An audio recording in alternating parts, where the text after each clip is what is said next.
In this video, I'll be showing you that how you can easily block someone on Instagram that have already blocked you. So step by step in the easiest way possible, I would show you two ways to do that. So first thing is to open Instagram app on your phone. Now the first thing you will have to do is to tap on that search bar and search for that account that you want to block. For example, I want to block this account. I would simply search for that account and make sure that you tap its username like this. Now open that account. Now in some cases it appears in front of you and you can simply navigate to its profile, tap on those three dots and simply block this user.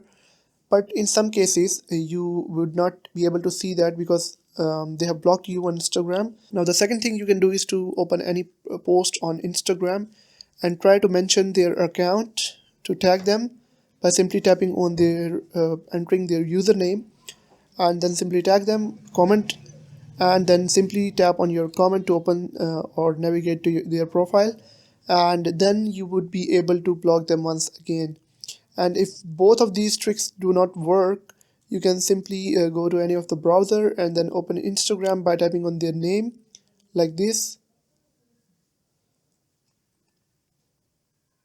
and then write Instagram, and you would be able to see their ID on this browser and then tap on this to redirect it to be redirected to Instagram app, and then you would be able to block them. If this video helped you out, hit that subscribe button, it really supports the channel. Like the video and comment down below if you got stuck anywhere. I'll definitely help you out.